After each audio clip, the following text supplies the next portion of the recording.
अस्सलाम वालेकुम। जैसे कि मैंने बोला था कि 4 चैप्टर्स कंप्लीट होने के बाद आप लोगों का मॉक टेस्ट होगा उन चैप्टर्स का। तो मैंने एमसीक्यूज़ कम्युनिटी पोस्ट में लगा दी हैं, तो आप लोग उनको जाकर चेक कर सकते हैं और अपना एनालिसिस कर सकते हैं। आज जो चैप्टर हम पढ़ने लगे हैं that is the A cellular life, ठीक है। और इस चैप्टर के अंदर हमारे पास जो मेन टॉपिक्स रहने वाले हैं, हमने डिस्कस करना है वायरसेस को, ठीक है, और उसका हम स्ट्रक्चर भी डिस्कस करेंगे। सेकेंडली हम उसकी क्लासिफिकेशन देखेंगे। थर्डली हम एड्स के बारे में पढ़ेंगे और उसका जो हमारे पास काजेटिव एजेंट है जिसको हम कहते हैं एचआईवी, उसको भी हम यहाँ पर डिस्कस करेंगे। और हम उसका जो मोड ऑफ ट्रांसमिशन है यानी कि उसकी जो लाइफ साइकिल है वो भी डिस्कस करेंगे। और लास्ट पे हम यहाँ पर पढ़ेंगे स्ट्रक्चर ऑफ बैक्टीरियोफाज। तो ये हमारे पास टॉपिक्स हैं इस चैप्टर के अंदर इंक्लूडेड हैं। सो वन बाय वन करके हम इन टॉपिक्स को पढ़ते हैं। लेकिन यहाँ पर टॉपिक्स को डिस्कस करने से पहले मैं आप लोगों से रिक्वेस्ट करूँगी कि अगर आप लोग मेरे चैनल पर नए हैं तो प्लीज़ चैनल को लाइक करें, शेयर करें और इसको सब्सक्राइब भी लाजमी करें। सो यहाँ पर हम स्टार्ट कर लेते हैं अपना लेक्चर। तो सबसे पहले हम ये देखते हैं ये जो वर्ड है हमारे पास ए सेलुलर लाइफ, इसका मतलब क्या होता है। देखो भाई, ये जो वर्ड है ना हमारे पास ए सेलुलर, ठीक है। अब बायो के अंदर अगर आप लोग नोट करें कि हमारे पास कोई भी वर्ड हो और उसके साथ अगर ए आ जाए, देखें ये हमारे पास क्या है ए, और ये हमारे पास दूसरा वर्ड है सेलुलर। तो हमारे पास सेलुलर के साथ क्या आ रहा है, ए आ रहा है। तो बायो के अंदर जब भी आप लोग यहाँ पर किसी भी वर्ड के साथ ए देखते हो तो उसका मतलब क्या होता है, उसका मतलब होता है नॉट, ठीक है। और सेलुलर वर्ड कहाँ से निकला है, सेल से निकला है। तो अब अगर हम यहाँ पर इसको थोड़ा बहुत डिफाइन करें तो ए सेलुलर लाइफ का क्या मतलब होता है कि लाइफ विदाउट सेल, ठीक है। इसको हम क्या कहते हैं, विदाउट सेल। तो ये हमारे पास क्या है, ए सेलुलर लाइफ का हम लिटरली मीनिंग देख रहे हैं, ठीक है ना। अब ए सेलुलर लाइफ होता क्या है कि जिसमें हमारे पास ऐसी लिविंग एंटिटीज जिनके पास ना तो कोई सेल स्ट्रक्चर हो, ठीक है ना, उनके पास हमारे पास क्या हो, सेल स्ट्रक्चर भी ना हो, ठीक है ना। इसी तरह से उनके पास जो साइटोप्लाज्म होता है, ठीक है ना, वो भी ना हो। इसी तरह से जो सेल मेम्ब्रेन होती है ये भी ना हो। मतलब कि जो जिस तरह से हम एक टिपिकल सेल पढ़ते हैं उसके अंदर जितना भी सारा मटेरियल होता है, ए सेलुलर लाइफ के अंदर जो भी हम लिविंग एंटिटी पढ़ेंगे उसके अंदर वो सारा कुछ नहीं होता, ठीक है। अगर उनके अंदर वो सारा कुछ नहीं होता तो फिर उनके अंदर होता क्या, तो उनके अंदर एक चीज़ होती है जिसको हम क्या कहते हैं, जिसको हम कहते हैं जेनेटिक मटीरियल, ठीक है। तो उनके अंदर क्या प्रेजेंट होता है, जेनेटिक मटीरियल होता है। ईदर के वो आरएनए होगा या फिर डीएनए होगा, दोनों एट अ टाइम प्रेजेंट नहीं होते, ठीक है ना। अब वो है क्या चीज़ जिसके अंदर सिर्फ और सिर्फ आप लोगों को जेनेटिक मटीरियल मिलता है, उसको हम क्या कहते हैं, उसको हम कहते हैं वायरस, ठीक है। तो हमारे पास ये जो वर्ड है ना वायरस, ठीक है ना, ये जो वर्ड है सबसे पहले किसने दिया था, ये हमें दिया था लुइस, ठीक है ना। लुइस पास्चर ने हमें ये वर्ड दिया था, ठीक है ना। अब अगर हम यहाँ पर देखें ना, ये जो हमारे पास वर्ड है ना वायरस, वायरस का अगर हम यहाँ पर लिटरली मीनिंग देखें तो ये बेसिकली किस लैंग्वेज से डिराइव किया हुआ है, लैटिन से। लैटिन के कौन से वर्ड से डिराइव हुआ है, वैनम, ठीक है, वैनम से डिराइव हुआ है। और इस वैनम का हमारे पास मतलब क्या होता है, इसको हम कहते हैं पॉइजन, ठीक है। इसको हम क्या कहते हैं, पॉइजन कहते हैं। अच्छा, अब हमारे पास अगर हम इस वायरस को देखें, इसका साइंटिफिक नेम भी है, ठीक है ना। इसको साइंटिफिकली हम क्या कहते हैं, वायरॉन, इसको हम यहाँ पर बोलते हैं, ठीक है ना। इसके अलावा हमारे पास ये जो वायरस होता है ना, ये ओब्लिगेट पैरासाइट है। इसके ऊपर जो एंटीबायोटिक होती है ना उनका कोई भी इफेक्ट नहीं होता। हाँ, इसको वैक्सीन से जो है वो ट्रीट किया जा सकता है, ठीक है ना। अब ये जो हमने देखा वायरस, ये तो इसका लिटरली मीनिंग देख लिया। अब वायरस को अगर हम डिफाइन करें तो वायरस को कैसे डिफाइन कर सकते हैं कि ये एक क्या है, इन्फेक्शियस पार्टिकल है जो कि काज करता है क्या चीज़, डिजीज। किस में, इन प्लांट्स के अंदर, एनिमल्स के अंदर एंड बैक्टीरिया के अंदर, ठीक है ना। अब अगर हम यहाँ पर वायरस को देखें ना तो वायरस जो होता है ना ये क्या होता है, 10 से लेकर 1000 टाइम जो है ये क्या होता है, स्मॉलर होता है, किससे, बैक्टीरिया से, ठीक है। ये इतना छोटा होता है, बैक्टीरिया से भी क्या होता है, बहुत छोटा होता है, ठीक है ना। अब यहाँ पर ये तो देख लिया कि वायरस क्या होता है, इसका लिटरली मीनिंग क्या है, डेफिनेशन भी हमने इसकी देख ली। अब हम यहाँ पर ये देखते हैं कि वायरस जो है वो दिखता कैसे, यानी कि हम यहाँ पर डिस्कस करते हैं स्ट्रक्चर ऑफ वायरस को, ठीक है ना। ये जो मैंने डायग्राम बनाई है ये है जी हमारे पास एक वायरस का स्ट्रक्चर, एक टिपिकल वायरस का हमारे पास स्ट्रक्चर स्ट्रक्चर है। तो अब हम यहाँ पर देखते हैं कि इसके अंदर कौन कौन से कंपोनेंट होते हैं, ठीक है ना। सबसे पहले आप लोगों को बाहर ये क्या दिखाई दे रहा है, ये जो मैंने व्हाइट कलर की एक जो लाइन ड्रॉ की है सर्कल में, इसको हम क्या कहते हैं, इसको हम कहते हैं इन्वेलप, ठीक है। ये क्या है जी, ये है जी इन्वेलप। अब अगर हम यहाँ पर इन्वेलप को देखें तो इन्वेलप बेसिकली क्या होता है, ये एक सॉफ्ट आउटर लेयर होती है फॉर एक्स्ट्रा प्रोटेक्शन, ठीक है ना। अब ये जो हमारे पास इन्वेलप है ना, ये सब वायरसेस के अंदर नहीं होता। अब जिन वायरसेस के अंदर इन्वेलप होगा उनका ये जो इन्वेलप होता है ना, वो क्या होता है, वो सॉफ्ट होता है। सब में नहीं होगा लेकिन जिन में होगा ये क्या होगा, सॉफ्ट होगा। अब ये जो इन्वेलप होता है ना, इन्वेलप बना हुआ किस चीज़ से होता है, बेसिकली ये बना होता है किस चीज़ से, लिपिड से बना होता है। और अगर आप लोग यहाँ पर इसके स्ट्रक्चर को देखें, इसके इन्वेलप को देखें, तो इसके ऊपर ये जो आप लोगों को ये वाला जो स्ट्रक्चर दिखाई दे रहा है, ठीक है ना, इसके ऊपर ये स्ट्रक्चर प्रेजेंट होता है जिसको हम क्या कहते हैं, स्पाइक्स कहते हैं, ठीक है। तो इसके ऊपर क्या प्रेजेंट होते हैं, आप लोगों को स्पाइक्स देखने को मिलेंगे, ठीक है ना। अब हमारे पास ये जो स्पाइक्स होते हैं ना, बेसिकली ये क्या होते हैं, ये प्रोटीन होते हैं जिसको हम क्या कहते हैं, ग्लाइकोप्रोटीन, ठीक है। ये क्या होते हैं, ये होते हैं जी ग्लाइकोप्रोटीन होते हैं। ये समझ लें कि ये एक की होती है वायरस की, जो उसको होस्ट सेल में ले जाती है। इन स्पाइक्स की वजह से वायरसेस डिसाइड करता है कि इसको इन्फेक्ट करना है या नहीं, जिस होस्ट में ये जाएगा, ठीक है ना, वहाँ ये डिसाइड करेगी ये जो स्पाइक्स हैं कि इन्फेक्ट करें या ना करें, ठीक है। नेक्स्ट अगर हम लोग यहाँ पर देखें तो इसके बाद यहाँ पर आप लोगों को क्या दिखाई देता है, ये जो मैंने ब्लू कलर में ड्रॉ किया है, ठीक है ना, इसको हम क्या कहते हैं, इसको हम कहते हैं कैप्सिड, ठीक है। कैप्सिड इसको हम यहाँ पर बोलते हैं। और ये बेसिकली क्या होता है, ये वायरस का बेसिकली क्या होता है, प्रोटीन कोट होता है, ठीक है ना, जो कि कितना परसेंट कंट्रीब्यूट कर रहा होता है, 95% ये कंट्रीब्यूट कर रहा होता है।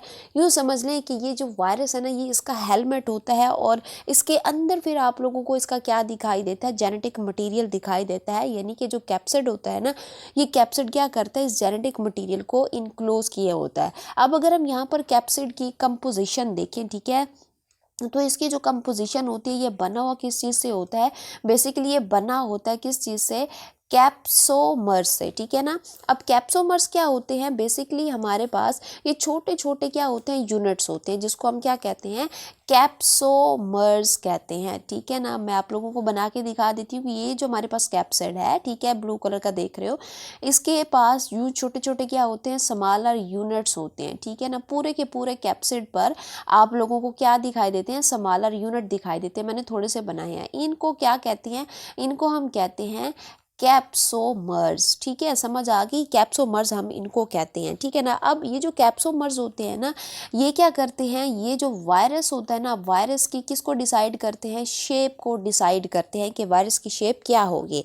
अब ये जो हमारे पास कैप्सोमर्स होती है ना, हर वायरसेस के अंदर इनकी जो तादाद होती है ना, वो डिफ़र होती है, ठीक है ना। अब जैसे कि मैं आप लोगों को एग्जांपल दे देती हूँ कि हमारे पास जैसे कि एक वायरस है जिसको हम क्या कहते हैं, एडिनो वायरस, ठीक है ना। इसके अंदर आप लोगों को कितने कैप्सोमर्स दिखाई देंगे, इसके अंदर आप लोगों को 252 कैप्सोमर्स दिखाई देंगे, ठीक है ना। अब ये जो मैं कैप्सोमर्स की तादाद बता रही हूँ ना, ये इंपॉर्टेंट है, ये एमसीक्यूज में आती है, ठीक है ना। आप लोगों से पूछा जा सकता है कि कौन से वायरसेस में कितने कैप्सोमर्स होते हैं, ठीक है ना।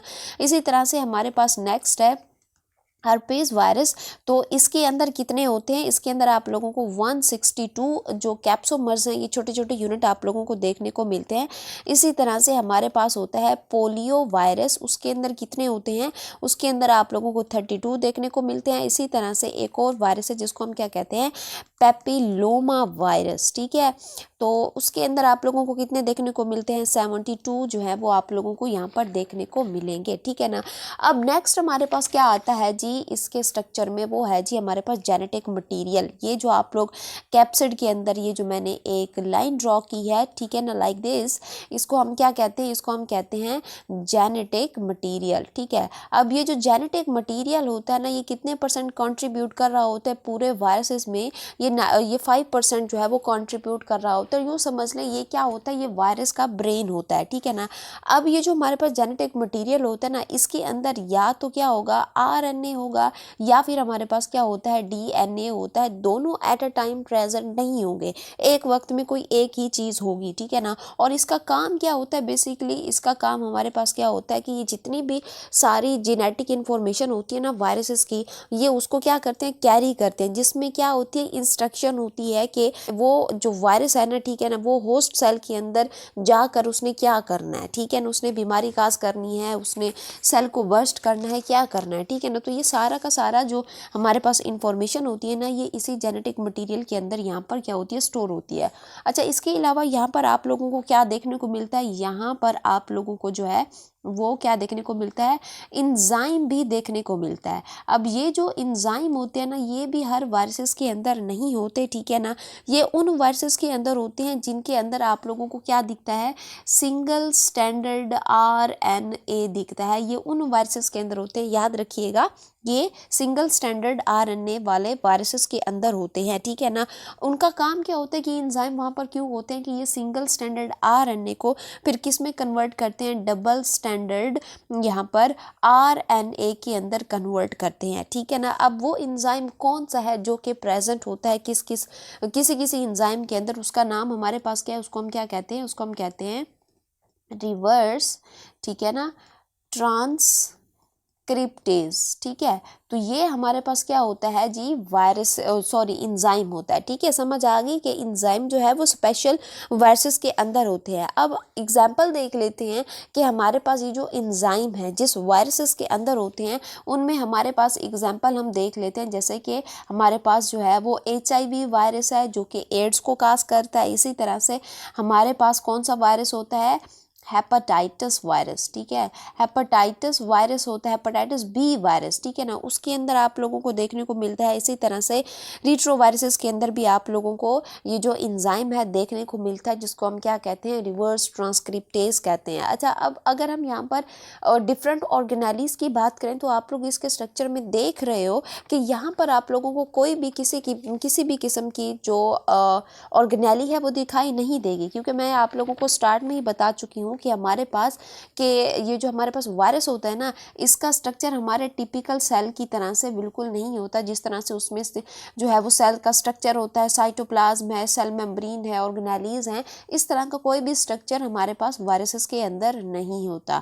तो ये है हमारे पास वायरस क्या होते हैं और उनका स्ट्रक्चर भी मैंने आप लोगों को यहाँ पर बता दिया। अब नेक्स्ट हम यहाँ पर डिस्कस करते हैं कि वायरसेस लिविंग और नॉन लिविंग। देखो, हम यहाँ पर जो वायरसेस होते हैं ना, इनको हम बॉर्डर लाइन के ऊपर जो है वो रखते हैं, ये दोनों कैरेक्टर को शो कर रहे होते हैं, ये लिविंग कैरेक्टर को भी क्या कर रहे होते हैं, शो कर रहे होते हैं, और नॉन लिविंग कैरेक्टर को भी ये क्या कर रहे होते हैं, शो कर रहे होते हैं। तो वन बाय वन हम यहाँ पर देखते हैं कि इनके अंदर लिविंग वाली कौन सी हमारे पास क्या है फीचर्स हैं और नॉन लिविंग वाले कौन से फीचर हैं। तो वन बाय वन करके डिस्कस करते हैं। सबसे पहले हम यहाँ पर देखते हैं कि लिविंग वाली इसके अंदर कौन कौन सी क्या होती हैं, हमारे पास कैरेक्टरिस्टिक होती हैं। जैसे कि सबसे पहले अगर हम बात करते हैं तो इसके अंदर आप लोगों को क्या देखने को मिलता है, जेनेटिक मटेरियल आप लोगों को यहाँ पर देखने को मिलेगा, ठीक है ना। इधर के वो क्या होगा, इधर के वो हमारे पास RNA होगा या फिर हमारे पास क्या होगा, DNA होगा, दोनों एट अ टाइम प्रेजेंट नहीं होंगे। इसके अलावा जिस तरह से जो लिविंग ऑर्गेनिज्म होते हैं वो क्या करते हैं, रिप्रोड्यूस करते हैं, ठीक है। तो ये भी क्या करेंगे, ये भी रिप्रोड्यूस करेंगे, लेकिन सिर्फ होस्ट के अंदर जाकर ये क्या करेंगे, रिप्रोड्यूस करेंगे, ठीक है ना, और रैपिडली जो है ये मल्टीप्लाई होते हैं, ठीक है ना। इसी तरह से जो बाकी हमारे पास लिविंग ऑर्गेनिज्म होते हैं उनके अंदर क्या होती है, म्यूटेशन होती है। तो यहाँ पर भी आप लोगों को क्या देखने को मिलती है, म्यूटेशन की एबिलिटी देखने को मिलती है। इसके अलावा इनके अंदर भी क्या प्रेजेंट होते हैं, इंजाइम जो है वो प्रेजेंट होते हैं। तो ये चीज़ें जो है वो यहाँ पर डिसाइड करती हैं कि हमारे पास ये जो वायरस है ना, ये क्या है, लिविंग है, लेकिन एट अ टाइम ये फिर क्या करता है, नॉन लिविंग वाली करेक्टर भी शो करता है। तो जिससे क्या है कि ये जो हमारी सेल थ्योरी थी ना, इसने जो साइंटिस्ट थे, ठीक है ना, उसने ये जो वायरस है ना, ये सेल थ्योरी को इसने परेशान करके रख दिया था, ठीक है ना, डिस्टर्ब करके रख दिया था। अब हम यहाँ पर डिस्कस करते हैं नॉन लिविंग करेक्टर। अब नॉन लिविंग करेक्टर की अगर हम बात करें तो हमारे पास क्या है कि इसके अंदर कोई भी सेल स्ट्रक्चर नहीं होता, नो सेल स्ट्रक्चर, जैसे कि मैं आप लोगों को पीछे बता कर आ चुकी हूँ कि इसके अंदर कोई भी सेल स्ट्रक्चर नहीं होता। सेकेंडली, इसके अंदर कोई भी हमारे पास क्या है, ग्रोथ नहीं होती, जैसे कि हम यहाँ पर एक टिपिकल सेल की बात करते हैं, ठीक है ना। और ये क्या है कि ये हमारे पास कैन बी क्रिस्टलाइज, यानी कि इनको जो है वो हम स्टोर कर सकते हैं, कैन बी क्रिस्टलाइज, ठीक है। तो ये क्रिस्टलाइज भी हो सकते हैं। और फोर्थली, ये जो है ये रिस्पायर भी नहीं करते, ये क्या है कि डोंट रेस्पायर, ठीक है ना। अगर ये सांस नहीं लेते तो फिर ये किस तरह से रहते हैं, ये बेसिकली ये होस्ट को यूज़ करते हैं, उसकी मेटाबॉलिक मशीनरी को यूज़ करके क्या करते हैं, रेस्पिरेशन करते हैं। इसके अलावा अगर हम यहाँ पर देखें तो ये क्या है कि कैन नॉट बी रिप्रोड्यूस, यहाँ पर मैंने कहा कि ये रिप्रोड्यूस कर सकते हैं अगर इनको होस्ट मिले, लेकिन अगर इनको होस्ट ना मिले तो ये क्या है, ये कैन नॉट बी रिप्रोड्यूस, ठीक है। तो ये रिप्रोड्यूस जो है वो नहीं कर सकते, कर भी सकते हैं और नहीं भी कर सकते, ये दोनों एबिलिटी रखते हैं। तो ये बहुत ज़्यादा क्या है, कंफ्यूजिंग है। सो अब हम नेक्स्ट यहाँ पर डिस्कस करते हैं सब वायरल एजेंट, यानी कि अगर हम वायरस का स्ट्रक्चर देखें तो उसके स्ट्रक्चर में मेनली हमारे पास क्या थी, दो चीज़ें थी। एक था हमारे पास प्रोटीन कोड जिसको हमने कैप्सिड का नाम दिया था, दूसरा हमारे पास जो चीज़ थी वो थी जेनेटिक मटीरियल यानी कि डीएनए या फिर हमारे पास आरएनए। लेकिन कुछ वायरसेस ऐसे भी होते हैं जिनमें या तो प्रोटीन कोड होता है, जेनेटिक मटीरियल नहीं होता, या फिर कुछ वायरसेस ऐसे होते हैं जिनमें जेनेटिक मटीरियल होता है, उनमें प्रोटीन कोड नहीं होता, ठीक है ना। और ये इस तरह के जो वायरस होते हैं ना, जिनको सब वायरल एजेंट्स कहते हैं, ये बहुत ज़्यादा डेंजरस होते हैं। और ये हमारे पास टोटल दो टाइप के होते हैं, एक को हम क्या कहते हैं, एक को हम कहते हैं वायराइड्स और दूसरे हमारे पास क्या होते हैं, प्रीओन्स होते हैं।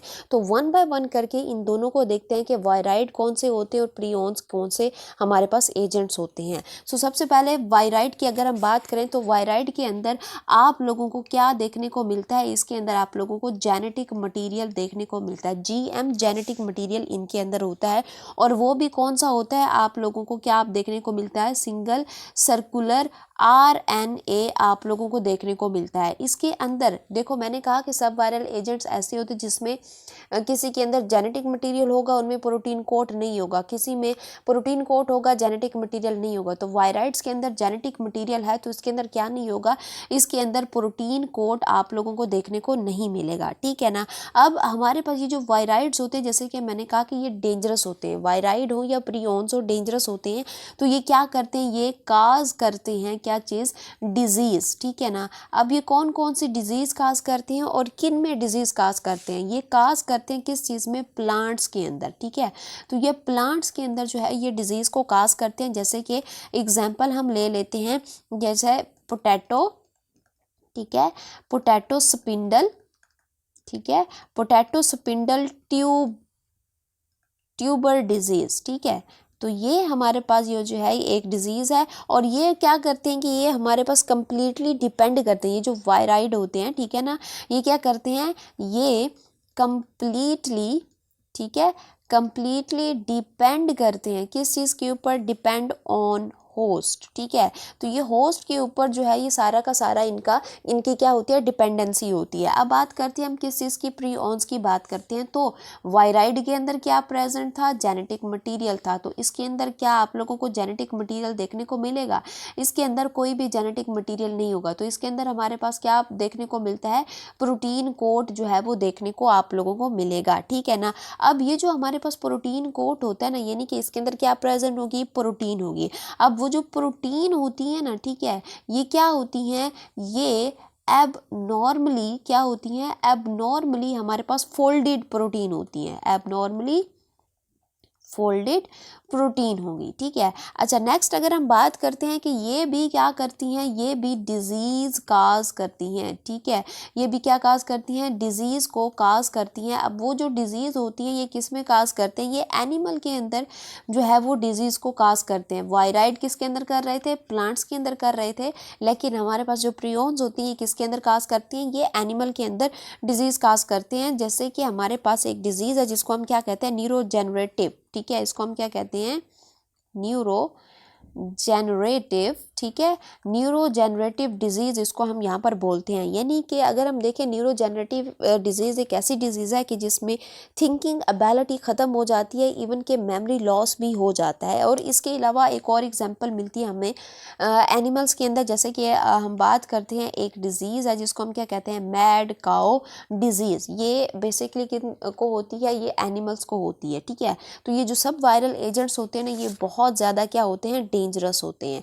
अब हम नेक्स्ट जो यहाँ पर डिस्कस करने लगे हैं, that is the classification of the viruses, ठीक है। अब ये जो हमारे पास क्लासिफिकेशन होती है ना, इसको हम 3 बेस के ऊपर जो है वो क्लासीफाई करते हैं, on the base of structure, on the base of genome and on the base of the host. One by one करके हम यहाँ पर इनको देखते हैं। तो सबसे पहले हम यहाँ पर डिस्कस करते हैं on the base of structure, ठीक है। तो on the base of structure में हमारे पास पहला है हेलिकल, ठीक है ना। हेलिकल स्ट्रक्चर के अंदर आप लोगों को जो है वो वायरस मिलता है। बेसिकली इसकी जो शेप होती है ना, आप लोगों को यूँ देखने को मिलती है कि ये आप लोगों को एक ट्यूब में देखने को मिलेगा, ठीक है ना, एक सिलेंडर में देखने को मिलेगा। और इसके अंदर हमारे पास जो वायरस होगा ना, यूँ इस तरह से क्या होगा, हेलिकल की फॉर्म के अंदर आप लोगों को देखने को मिलता है, ठीक है ना। और इसकी एग्जाम्पल हमारे पास कौन सी है कि इस तरह की जो वायरसेस होते हैं ना, वो कौन कौन से हो सकते हैं। पहले तो इसकी शेप हम देखते हैं कि इसकी शेप किस तरह से होती है। इनकी शेप हमारे पास स्पाइरल होती है और हमारे पास किस तरह से हो सकती है, स्प्रिंग लाइक, ठीक है।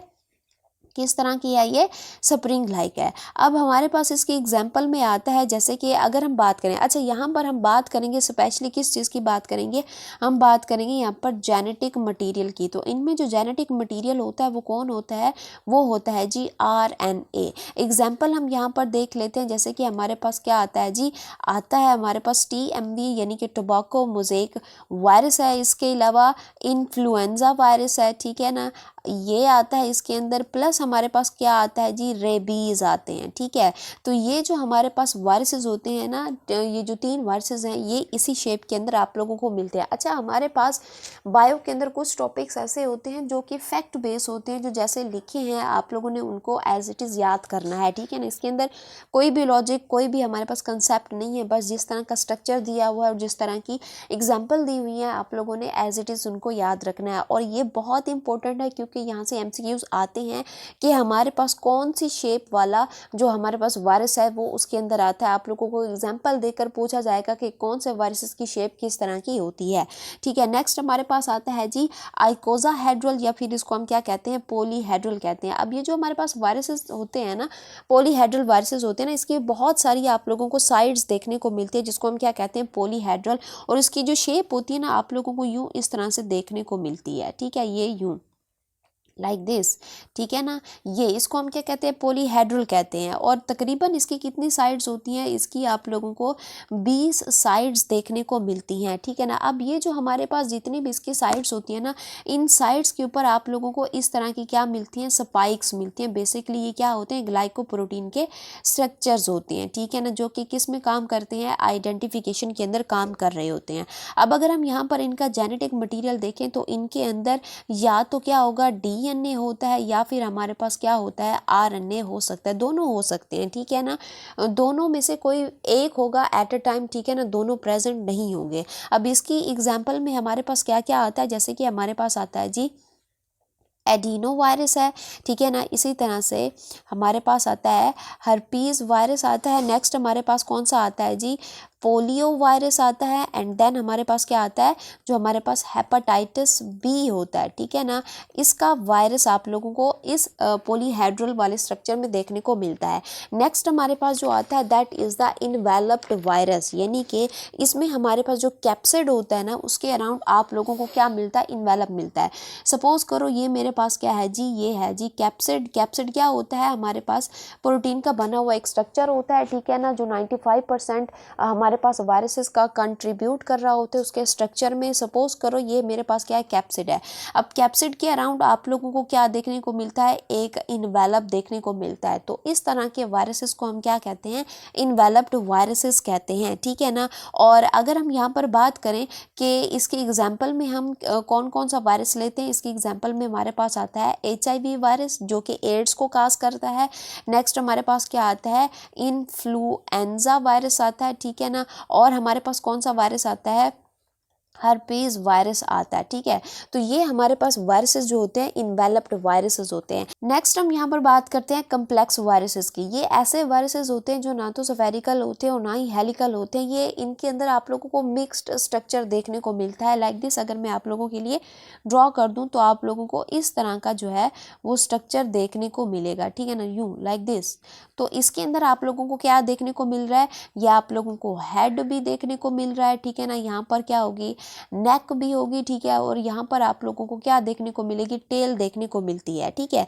तो ये क्या होते हैं, आप लोगों को कम्प्लेक्स वायरसेस होते हैं। इनके अंदर आप लोगों को डिफरेंट स्ट्रक्चर देखने को यहाँ पर जो है वो मिल सकते हैं, ठीक है ना। अब हमारे पास इसके एग्जाम्पल में कौन सा वायरस आता है जिसको हम क्या कहते हैं, बैक्टीरियोफाज, ठीक है। अब ये जो हमारे पास वायरसेस होता है ना, ये किसको इन्फेक्ट करता है, ये बेसिकली बैक्टीरिया के अंदर जाकर उसको जो है वो इन्फेक्ट करता है। तो ये है हमारे पास पहली classification on the base of the structure. अब नेक्स्ट हम यहाँ पर डिस्कस करते हैं on the base of genome. अब सबसे पहले समझो कि जीनोम क्या होता है। जीनोम को हम क्या कहते हैं कि इधर के हमारे पास ऐसा वायरसेस जिसके अंदर क्या प्रेजेंट होगा, डीएनए प्रेजेंट होगा, या फिर हमारे पास क्या होगा, आरएनए। जीनोम बेसिकली किसको बोलते हैं, जेनेटिक मटेरियल को ही बोलते हैं, ठीक है ना। अब एक वायरसेस के अंदर एट अ टाइम आप लोगों को डीएनए या आरएनए में से कोई एक चीज़ देखने को मिलती है, ठीक है ना, दोनों देखने को नहीं मिलेंगी। अच्छा, तो सबसे पहले हम यहाँ पर बात करते हैं जीनोम की बेस पर हमारे पास पहला जो हमारे पास वायरस आता है उसको हम क्या कहते हैं, डबल स्टैंडर्ड डीएनए वायरस, ठीक है ना। अब ये जो हमारे पास डबल स्टैंडर्ड डीएनए वायरसेस होता है ना, ठीक है ना, इसकी जो हमारे पास शेप है वो किस तरह से होती है, लाइक दिस, ठीक है ना। ये यूं आप लोगों को देखने को मिलता है, डबल स्टैंडर्ड होगा, ठीक है ना। अब इसकी एग्जांपल में हमारे पास क्या आता है, जैसे कि हमारे पास आता है एडिनो वायरस आता है, ठीक है ना। एडिनो वायरस ए भी यानी कि एडिनो वायरस है हमारे पास। इसी तरह से हमारे पास कौन सा वायरस होता है, पॉक्स वायरस है। और हमारे पास कौन सा वायरस होता है, पेपिलोमा वायरस है, ठीक है। तो ये हमारे पास जो है ये कौन से वायरसेस होते हैं, डबल स्टैंडर्ड डीएनए वायरस होते हैं, पेपिलोमा वायरस, ठीक है। अच्छा, नेक्स्ट हमारे पास अगर हम बात करते हैं on the base of genome पे, तो हमारे पास नेक्स्ट आता है सिंगल स्टैंडर्ड डीएनए वायरस, ठीक है ना। इसके अंदर आप लोगों को क्या देखने को मिलेगा, एक ही धागा देखने को मिलता है। और इसके अंदर आप लोगों को एग्जाम्पल में कौन कौन से वायरसेस मिलते हैं, जैसे कि हमारे पास कौन सा वायरस होता है, रैश वायरस होता है, ठीक है, जो रैशेस को काज करते हैं।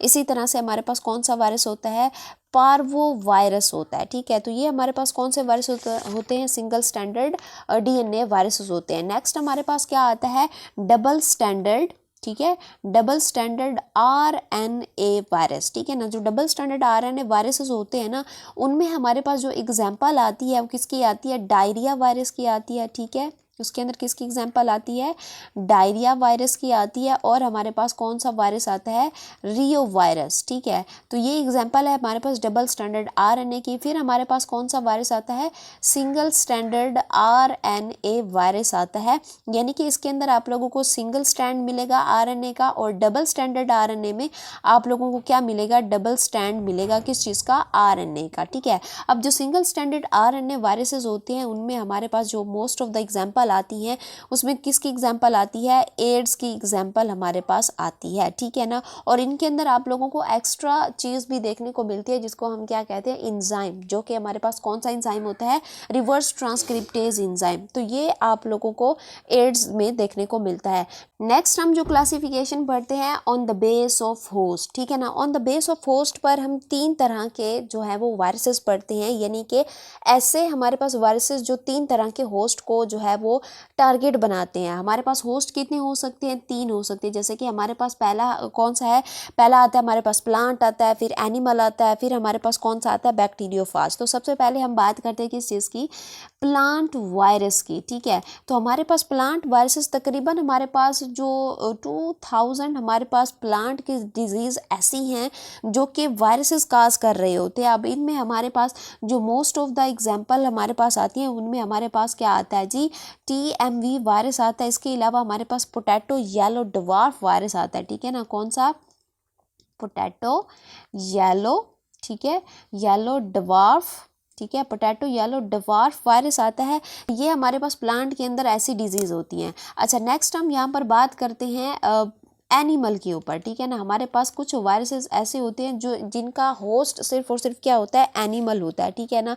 और वहाँ पर ये एज अ पैरासाइट जो है वो काम करते हैं। यानी कि पैरासाइट क्या होता है कि ऑर्गेनिज्म जो होस्ट में रहते हैं और उनको हार्म करते हैं। और हमारे पास ये क्या होते हैं कि ये जो वायरसेस होते हैं, एनिमल वायरसेस होते हैं ना, ये इंसानों में और एनिमल्स के अंदर ना ये डिफरेंट बीमारियों को काज करती हैं। जैसे कि अगर हम बात करते हैं एनिमल्स की, तो एनिमल्स में हमारे पास किसकी कौन कौन सी बीमारियां काज करेंगे, फूड प्लस माउथ की जो है ये बीमारियों को काज करेंगे। जैसे कि हमारे पास वायरस है जिसको हम क्या कहते हैं, राउस वायरस, ठीक है। तो ये जो हमारे पास क्या होता है, राउस सार कोमा। अब ये जो वायरस है ना, ये बड़ा ही खतरनाक वायरस है। ये क्या करता है, ये जो हमारे पास जानवर होते हैं ना, उनमें क्या काज करता है, उनमें काज करता है जी कैंसर, ठीक है। इंसानों में भी कैंसर काजिंग होते हैं, यानी वो हमारे पास एक अलग केस है, वो जेनेटिक मटेरियल के अंदर कोई ना कोई चेंज आ जाता है। लेकिन यहाँ पर ये वायरस के थ्रू कैंसर काज कर रहे हैं एनिमल के अंदर, तो ये बहुत ही क्या होते हैं, डेंजरस होते हैं। नेक्स्ट हमारे पास जो इंसानों की अगर हम बात करते हैं एग्जाम्पल में, तो इंसानों में हमारे पास कौन कौन सा आता है, ठीक है ना। मैं यहाँ पे लिख दूँ कि इंसानों में जो बीमारियां काज करते हैं वो हमारे पास जैसे कि क्या काज करते हैं, रैट्स काज करते हैं, ठीक है ना। उनमें हमारे पास कौन सा वायरस है जो ये काज करता है, उसमें हमारे पास आता है पेपो वायरस, ठीक है। कौन सा वायरस आता है, इसको हम क्या कहते हैं, पेपो वायरस कहते हैं। इसी तरह से जो स्मॉल पॉक्स होते हैं, ठीक है ना, स्मॉल पॉक्स भी वायरस की वजह से होते हैं। उसको हम कौन सा वायरस होता है, इसमें पॉक्स वायरस होता है। इसी तरह से हमारे पास होता है पोलियो, ठीक है ना। पोलियो भी वायरल डिजीज है जो कि काज होता है पिकॉर्नो वायरस से, ठीक है ना। किससे काज होता है, पिकॉर्नो, ठीक है। पिकॉर्नो वायरस इसको जो है वो पोलियो काज करता है, ठीक है ना। नेक्स्ट हमारे पास मीजल्स होते हैं, मप्स होते हैं, ये कौन काज करता है, ये पैरामाइक्सो वायरस जो है ये इनको काज करता है। तो ये थे हमारे पास प्लांट और एनिमल में। और तीसरी हमारे पास जो टाइप होती है वो कौन सी होती है, ये किसको इफेक्ट करते हैं, ये करती हैं जी हमारे पास किसको, बैक्टीरिया को इफेक्ट करते हैं। बैक्टीरिया को इफेक्ट करने वाले जो वायरस होते हैं उसको हम क्या कहते हैं, उसको हम कहते हैं बैक्टीरियोफाज, ठीक है। इसको हम क्या कहते हैं, बैक्टीरियोफाज कहते हैं। यानी कि अगर हम देखें बैक्टीरिया खुद एक जर्म है, लेकिन ये भी वायरस से नहीं बच पाता, वायरस इसको भी अटैक कर लेता है और इसी को हम क्या कहते हैं, बैक्टीरियोफाज कहते हैं। तो ये थी हमारे पास क्लासिफिकेशन जो कि मैंने आप लोगों को बता दी, कौन सी, on the base of structure, on the base of genome and on the base of host. अब हम यहाँ पर नेक्स्ट डिस्कस करने लगे हैं एड्स को। एड्स क्या है, एड्स कैसे फैलता है, इसका काजिटिव ऑर्गेनिज्म कौन सा है और उसका मोड ऑफ ट्रांसमिशन क्या है, यानी कि ये होस्ट में कैसे जो है वो एंट्री करेगा, ये सारा कुछ हम डिटेल के साथ देखेंगे, ठीक है। लेकिन उससे पहले अगर आप लोग यहाँ तक पहुँच गए और आप लोगों को समझ आ गई या फिर भी कोई कन्फ्यूजन हो तो आप लोग मुझसे कमेंट बॉक्स में पूछ सकते हैं।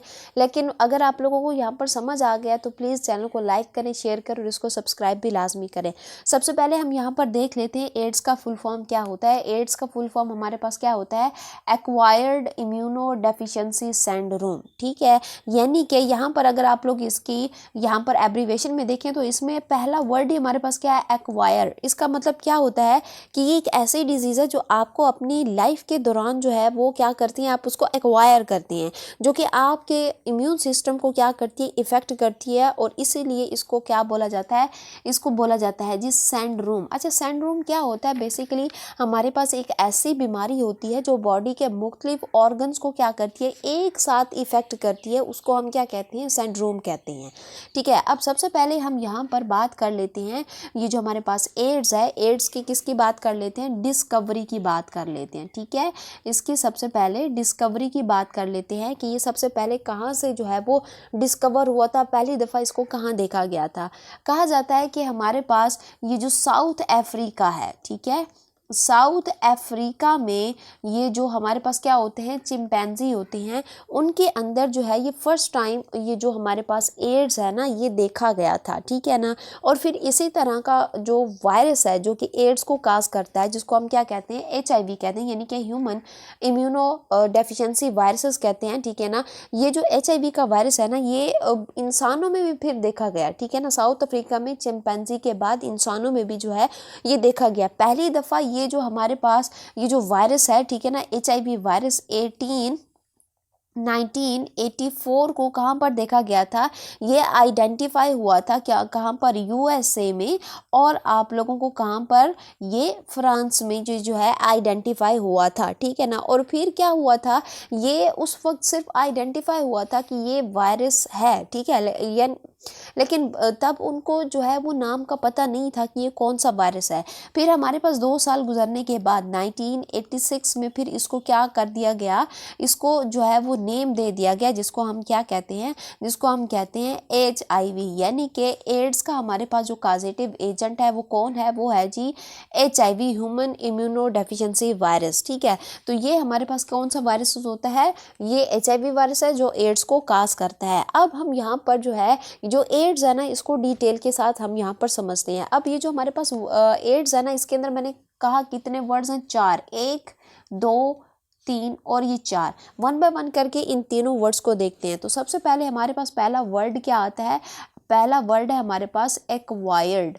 एक्वायर्ड का मतलब हमारे पास क्या होता है, यानी कि ऐसी बीमारी जो ड्यूरिंग लाइफ आप लोगों को मिले, ठीक है ना, आप लोगों को पेरेंटल जीन से ना मिले, आप अपनी लाइफ के दौरान खुद से ही उसको क्या कर लेते हो, एक्वायर कर लेते हो। दूसरा इसके अंदर हमारे पास वर्ड आता है इम्यूनो, ठीक है ना। अब ये जो वर्ड है ना इम्यूनो, बेसिकली किस से निकल रहा है, ये हमारे पास हमारे इम्यून सिस्टम से निकल रहा है, ठीक है ना। तो हमारे पास क्या है कि ऐसी बीमारी जो लाइफ टाइम, जो ड्यूरिंग लाइफ हमें क्या होती है, एक्वायर होती है, और वो हमारे किसको इफेक्ट करती है, हमारे इम्यून सिस्टम को जो है वो इफेक्ट करती है। अब इम्यून सिस्टम क्या होता है, हमारी बॉडी का वो सिस्टम होता है कि जिसमें क्या होती है, ability of the body to identify and dispose of foreign particle, यानी कि ये क्या करता है कि कोई भी अगर फॉरेन पार्टिकल हमारी बॉडी के अंदर आता है तो सबसे पहले उसको वो आइडेंटिफाई करेगा कि ये हमारी बॉडी का नहीं है। तो जब उसको पता चल जाएगा कि ये हमारी बॉडी का नहीं है तो उसको क्या कर देगा, उसको किल कर देगा, उसको डिस्ट्रॉय कर देगा। ये हमारे इम्यून सिस्टम का काम होता है, ठीक है। अब ये जो हमारा इम्यून सिस्टम होता है ना, एड्स क्या करता है, हमारे इम्यून सिस्टम को इफेक्ट करता है। अब अगर हम बात करें अपने इम्यून सिस्टम की, तो इम्यून सिस्टम के अंदर तो हमारे पास डिफरेंट कंपोनेंट होते हैं, डिफरेंट सेल्स होते हैं, काम कर रहे होते हैं। तो एड्स जो है ये जो इम्यून सिस्टम के किन किन सेल को जो है वो इफेक्ट करता है। तो बेसिकली हमारे पास ये इफेक्ट करेगा किस चीज़ को, WBCs को, ठीक है ना। अब WBCs में भी हमारे पास क्या होते हैं, डिफरेंट सेल्स होते हैं। तो उनके WBCs में किन किन को ये इफेक्ट करेगा, सबसे पहले ये इफेक्ट करता है किस चीज़ को, ये इफेक्ट करता है मैक्रोफेज को, ठीक है। पहले ये इफेक्ट करेगा मैक्रोफेज को करेगा। नेक्स्ट हमारे पास, अच्छा मैक्रोफेज क्या होते हैं, मैक्रोफेज बेसिकली हमारे पास ये ऐसे सेल्स होते हैं जो कि क्या करते हैं, फॉरेन पार्टिकल को इनगल्फ करते हैं। दूसरा हमारे पास इसका जो टारगेट होता है एड्स का, वो कौन होता है, वो होता है जी T हेल्पर सेल, ठीक है। अब ये जो T हेल्पर सेल होता है ये क्या करता है, बाकी सेल्स को क्या करता है, एक्टिवेट करता है जब भी कोई फॉरेन पार्टिकल बॉडी के अंदर आता है। नाम में ही देखो ना, T हेल्पर सेल, ये बाकियों को क्या करेगा, एक्टिवेट कर कर हेल्प करेगा। तीसरा हमारे पास क्या आता है, तीसरा आता है जी साइटोटॉक्सिक T सेल।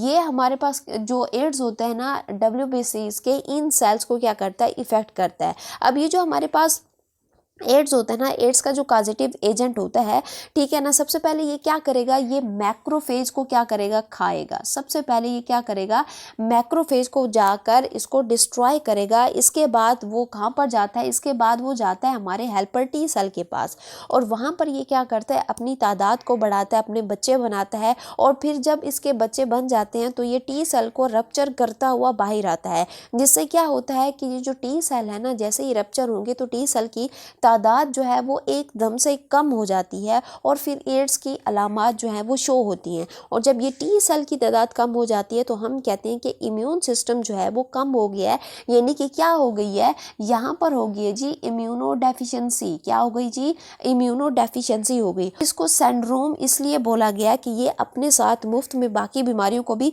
साथ लेकर घूमता है और बीमार करता है। तो बेसिकली हमारे पास एड्स जो है वो ये है, ठीक है ना, ऐसी बीमारी जो हमें ड्यूरिंग लाइफ एक्वायर हो, फिर वो हमारे इम्यून सिस्टम को क्या करती है, इफेक्ट करती है। और फिर जब वो इफेक्ट कर लेती है तो उसके बाद छोटी से छोटी बीमारी जो नॉर्मल लाइफ में हमें नहीं होती, इन्फेक्शन जो हैं वो हमें होने लगते हैं, ठीक है ना। इसलिए इसको क्या बोला गया है, इसको सिंड्रोम बोला गया है।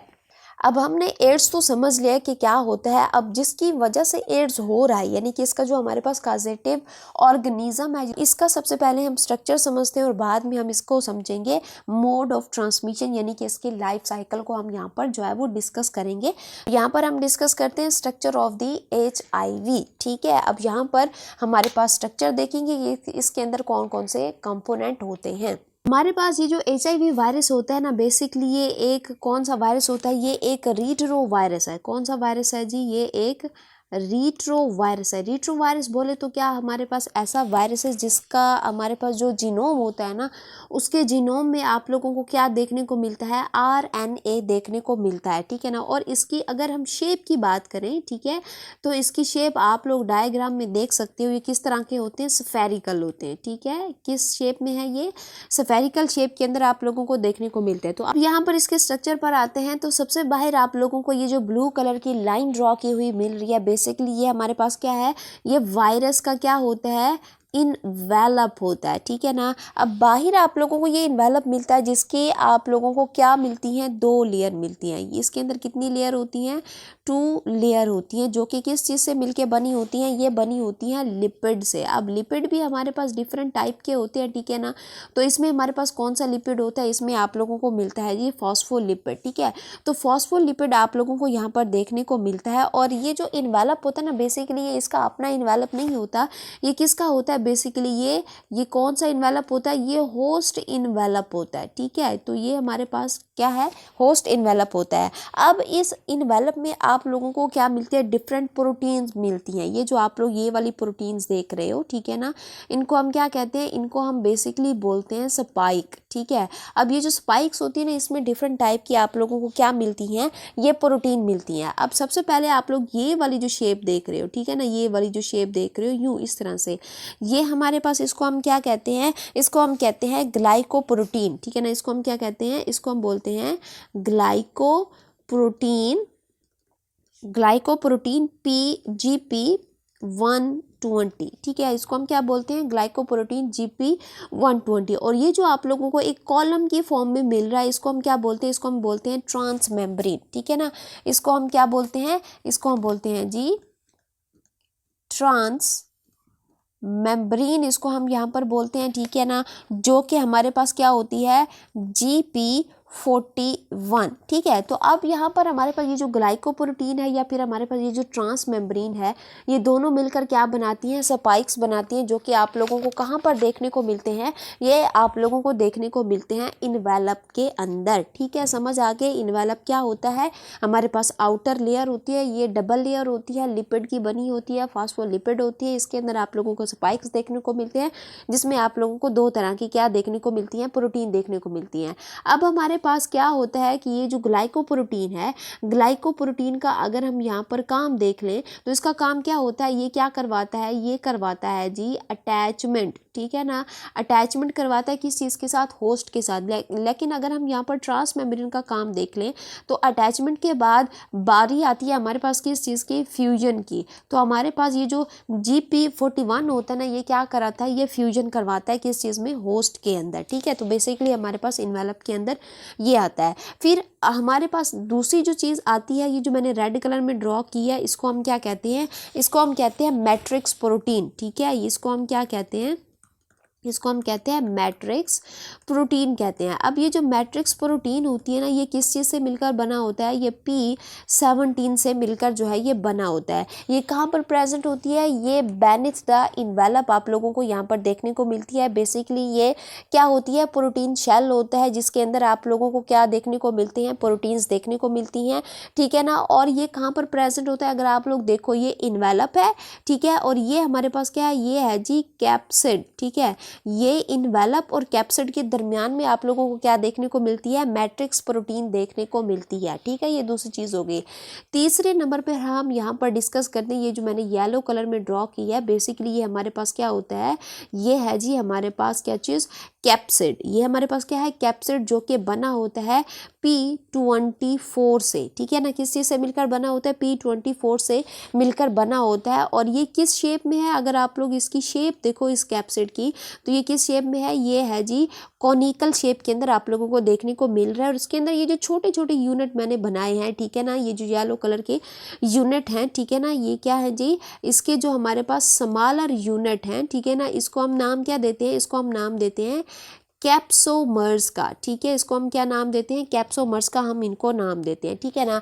अब हमारे पास ये जो कैप्सिड होता है ना, कैप्सिड के अंदर ये जो खाली जगह होती है, ठीक है, इसको हम क्या कहते हैं, इसको हम कहते हैं कोर। कोर के अंदर ही बेसिकली आप लोगों को क्या देखने को मिलता है, इसका वायरल जीनोम देखने को मिलता है, ठीक है ना। वायरल जीनोम आप लोगों को देखने को मिलता है, ये कौन सा होता है, ये होता है जी RNA, ठीक है ना। और यहाँ पर आप लोगों को साथ में क्या देखने को मिलता है, इंजाइम देखने को मिलते हैं। अब ये जो इंजाइम होते हैं ना, ये एक आधा इंजाइम नहीं होता, यहाँ पर आप लोगों को 3 इंजाइम जो है वो एक साथ देखने को मिलते हैं। ये जो HIV का वायरस है, ये कौन सा वायरस होता है, ये RNA वायरसेस होते हैं, उसके अंदर आप लोगों को 3 जो है वो इंजाइम देखने को मिलेंगे, ठीक है ना। आप लोग यहाँ पर ये जो RNA देख रहे हो, ठीक है ना, ये जो सिंगल स्ट्रैंडेड हमारे पास ये क्या है, ये है जी RNA, ठीक है। अब इस RNA के साथ आप लोग ये वाला जो क्या देख रहे हो, ये जो मैंने ब्लू कलर में एक जो है वो डॉट शो किया है, बेसिकली ये हमारे पास वायरस है, जिसको हम क्या कहते हैं, RT, यानी कि रिवर्स ट्रांसक्रिप्टेज वायरसेस कहते हैं। अब इसका काम क्या होता है कि जो हमारे पास वायरस का RNA होता है ना, इसको किस में कन्वर्ट करता है, इसको कन्वर्ट करता है DNA के अंदर। किसका काम है, रिवर्स ट्रांसक्रिप्टेज का काम है, याद रख लीजिएगा, क्योंकि हम इसके मोड ऑफ ट्रांसमिशन में इसका जिक्र करेंगे। फिर हमारे पास दूसरा जो एंजाइम आता है, इसको हम क्या कहते हैं, इसको हम कहते हैं इंटीग्रेज। ये जो हमारे पास रेड कलर में है, इसको हम क्या कहते हैं, इंटीग्रेज एंजाइम कहते हैं। अब ये जो हमारे पास इंटीग्रेज एंजाइम होता है ना, इसका काम क्या होता है कि ये यूज़ होता है to enter viral DNA into host DNA, यानी कि ये जो आप लोगों को RNA दिख रहा है ना, ये क्या कराता है, इंटीग्रेज कराता है, इंटीग्रेट कराता है किस में, होस्ट के DNA के अंदर, ठीक है। नेक्स्ट हमारे पास आप लोग ये जो ग्रीन कलर में देख रहे हो, इसको हम क्या कहते हैं, इसको हम कहते हैं प्रोटीएज, ठीक है ना, प्रोटीएज एंजाइम कहते हैं। अब इसका काम क्या होता है कि ये जो लार्जर प्रोटीन है ना, ये उस लार्जर प्रोटीन को किस में कन्वर्ट करता है, स्मॉलर प्रोटीन के अंदर जो है ये इसकी कन्वर्जन कराता है। तो ये बेसिक हमारे पास HIV का स्ट्रक्चर है, ठीक है ना। आप लोग यहाँ पर समझ लें कि क्या क्या चीज़ें इसके अंदर होती हैं।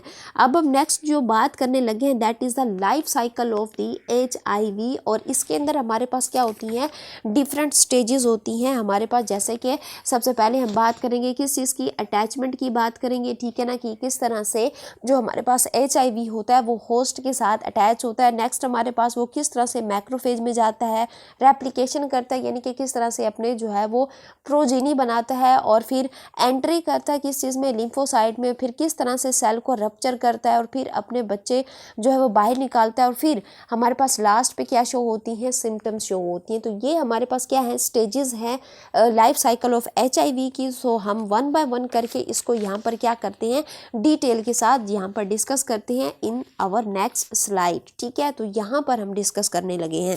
सबसे पहले हमारे पास जो स्टेज आती है, दैट इज़ द अटैचमेंट, ठीक है। तो ये क्या करते हैं, सबसे पहले अटैचमेंट करते हैं। किस चीज़ के साथ अटैचमेंट करेंगे, यानी कि हमारे बॉडी के अंदर अगर हम यहाँ पर देखें, HIV मेनली किसको जो है वो इफेक्ट करता है, इंसानों को करता है। तो इंसान की बॉडी में जो है वो डिफरेंट टाइप के सेल्स होते हैं। तो इसका जो हमारे पास प्राइमरी होस्ट रहता है वो कौन होता है, वो होता है हमारे पास T लिम्फोसाइट, ठीक है ना। कौन होता है वो, T लिम्फोसाइट, इसका हमारे पास जो है वो प्राइमरी जो है वो होस्ट होता है। लेकिन ये मैक्रोफेज और ब्रेन के सेल को भी इफेक्ट करता है, क्योंकि इन तीनों के ऊपर, टी लिम्फोसाइट हो गया, मैक्रोफेज हो गया, या फिर हमारे पास ब्रेन सेल हो गया, इनके ऊपर आप लोगों को क्या देखने को मिलता है, रिसेप्टर देखने को मिलता है, ठीक है ना। उस रिसेप्टर का हमारे पास नाम क्या होता है, उसको हम कहते हैं CD4 रिसेप्टर, ठीक है ना। तो ये रिसेप्टर इन तीनों सेल के ऊपर होता है, ठीक है। तो जिस भी सेल के अंदर ये CD4 रिसेप्टर होता है, ये HIV उसको क्या करता है, इफेक्ट करता है। होगा क्या कि HIV के पास हमारे जो ग्लाइकोप्रोटीन के स्पाइक्स होते हैं, ये जो आप लोग रेड कलर में देख रहे हो, ठीक है ना, ये क्या है, ये हमारे पास HIV का वायरस है और उसके क्या है, यहाँ पर स्पाइक्स हैं, ठीक है। तो ये जो हमारे पास HIV के स्पाइक्स होते हैं, जिसके पास क्या होता है, GP120 होता है, ठीक है ना, ये क्या करता है, मैक्रोफेज, ये जो आप लोग अब ये जो सेल देख रहे हो, बेसिकली ये मैंने कौन सा सेल बनाया है, मैक्रोफेज का सेल है। ये क्या है जी, ये है जी मैक्रोफेज, ठीक है। तो ये मैक्रोफेज का सेल है। अब इस मैक्रोफेज के सेल के ऊपर आप लोगों को क्या देखने को मिलता है, एक रिसेप्टर देखने को मिलता है, ठीक है ना। यहाँ पर क्या प्रेजेंट होगा, यहाँ पर होगा जी रिसेप्टर, ठीक है ना। इस रिसेप्टर को हम क्या कहते हैं, इसको हम कहते हैं CD4 रिसेप्टर। अब ये जो हमारे पास वायरस का क्या होता है, स्पाइक्स होती हैं, इसके पास GP120 है। ये क्या करता है, इस मैक्रोफेज के ऊपर ये जो CD4 रिसेप्टर है, इसको क्या करेगा, आइडेंटिफाई करेगा। आइडेंटिफाई करने के बाद सब ये क्या करेगा, ये यहाँ पर क्या हो जाएगा, अटैच हो जाएगा। मैं यहाँ पर थोड़ा सा छोटा सा करके बना देती हूँ, ठीक है। ये इसको क्या करेगा, रिकॉग्नाइज करने के बाद यहाँ पर क्या हो गया जी, ये अटैच हो गया। तो पहला हमारे पास इसका जो है वो स्टेज फिनिश हो गया कि जिसमें ये क्या करता है, CD4 रिसेप्टर को रिकॉग्नाइज करने के बाद ये क्या करेगा, अटैच करेगा। दूसरी हमारे पास जो स्टेज आती है वो क्या होती है, एंट्री इनटू मैक्रोफेज। जब HIV अपना CD4 रिसेप्टर पहचान लेगा कि मैं इसके साथ अटैच हो सकता हूँ, तो फिर अटैचमेंट के बाद ये अपने आप को क्या करेगा, फ्यूज़ करेगा। कैसे फ्यूज़ करेगा, by infolding of the membrane, ठीक है ना। यहाँ पर जैसे ही ये फ्यूज़ करेगा तो ये इसकी मेम्ब्रेन को क्या कर देगा, इनफोल्ड कर देगा। इनफोल्ड करने के बाद यहाँ पर वायरस फाइनली क्या होगा, अंदर आ जाएगा एंडोसाइटोसिस करके, ठीक है ना। जो हमारे पास मैक्रोफेज की मेम्ब्रेन होगी ना, सेल मेम्ब्रेन, उसको इनवेजिनेट करके ये क्या करेगा, अंदर की तरफ आ जाएगा। अब यहाँ पर हमारे पास दूसरा स्टेप भी हुआ फिनिश। इसके बाद हमारे पास तीसरा स्टेप आता है, जिसको हम क्या कहते हैं, जिसको हम कहते हैं रेप्लिकेशन, ठीक है। अब फ्यूजन हो गई, यानी कि हमारे पास अटैचमेंट हुआ, अटैचमेंट के बाद यहाँ पर फ्यूजन होगी। फ्यूजन के बाद ये अपने आप को क्या कर देगा, अनकोट कर देगा। यानी कि ये जो आप लोग वायरस देख रहे हो ना, ये अपना सब कुछ क्या करेगा, उतार देगा। यहाँ पर स्पाइक्स भी उतार देगा, अपना इन्वेलप भी उतार देगा, ठीक है ना। जो मैट्रिक्स प्रोटीन थी वो भी क्या कर देगा, उतार देगा। बाकी इसके पास क्या बचेगा, सिर्फ और सिर्फ इसके पास क्या बच जाएगा, इसके पास इसका क्या बचेगा जी, कैप्सिड बचेगा। और उसके अंदर हमारे पास क्या होगा, RNA होगा। और RNA के साथ क्या प्रेजेंट होंगे, यहाँ पर इंजाइम प्रेजेंट होंगे, ठीक है। तो यहाँ पर सिर्फ और सिर्फ क्या बच गया जी, हमारे पास कैप्सिड बच गया, ठीक है। तीसरे स्टेप में हम बात करें, ये तीसरा स्टेप कौन सा है, ये तीसरा स्टेप है हमारे पास रेप्लिकेशन, ठीक है।